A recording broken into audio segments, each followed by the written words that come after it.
ही कथा आहे काळाच्या सुरुवातीची, जेव्हा पृथ्वीवर ना माणूस होता ना प्राणी, फक्त अथांग शांतता होती.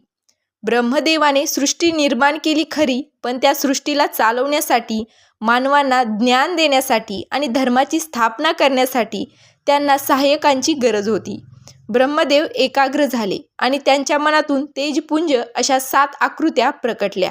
हेच ते मानसपुत्र म्हणजेच सप्तऋषी, ज्यांनाच भगवान ब्रह्मदेवाचे मानसपुत्र देखील म्हटलं जातं. ज्ञानाचा शोध आणि तपाचा अग्नी हे 7 ऋषी जन्माला आले तेव्हा त्यांच्याकडे केवळ तेज होते, पण अनुभव नव्हता.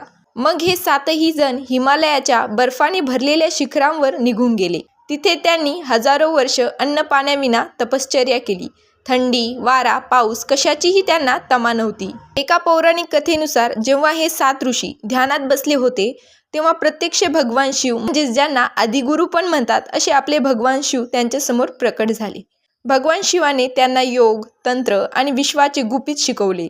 ज्या क्षणी त्यांना हे ज्ञान प्राप्त झाले, त्या क्षणी आकाशातून वेदांच्या ऋचा त्यांच्या अंतर्गमनात घुमू लागल्या. ते ज्ञानाने इतके उजळून निघाले की त्यांच्या शरीरातून सूर्यासारखा प्रकाश बाहेर पडू लागला. जसे हे 7 ऋषी आहेत, तसे त्या 7 ऋषींच्या 7 अद्भुत कथा देखील आहेत.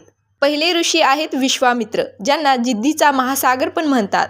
हे आधी राजा होते, पण वसिष्ठ ऋषींच्या शक्तीपुढे आपली सत्ता कमी पडते हे पाहून त्यांनी राजाचा त्याग केला.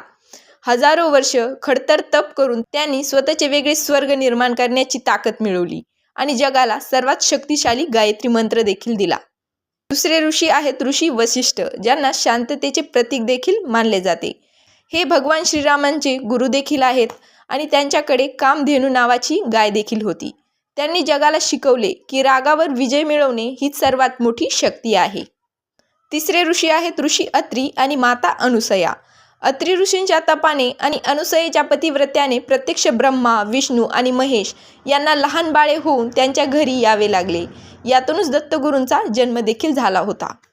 चौथे ऋषी आहेत ऋषी अगस्त्य, ज्यांनी संपूर्ण समुद्र प्राशन देखील केला होता. एकदा राक्षसांना मारण्यासाठी त्यांनी चक्क अख्खा समुद्र पिऊन टाकला होता. त्यांनी विंध्य पर्वताचा अहंकार मोडून दक्षिण भारताला ज्ञानाचा प्रकाश देखील दिला होता.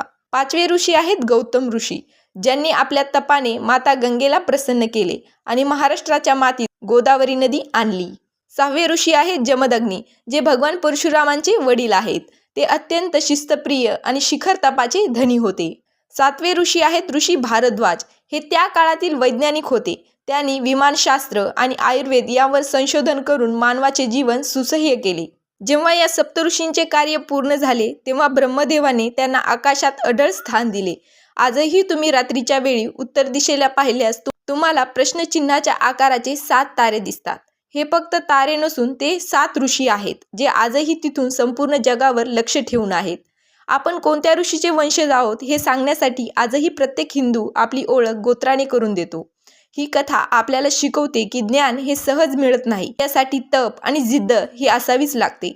तुम्हाला या 7 जणांपैकी कोणत्या एका ऋषीची वैयक्तिक कथा ऐकायला आवडेल ते कमेंटमध्ये नक्की सांगा. आणि अशाच माहितीपूर्ण व्हिडिओसाठी आपल्या ज्ञानभक्ती मराठी यूट्यूब चॅनलला सबस्क्राईब करायला विसरू नका. धन्यवाद.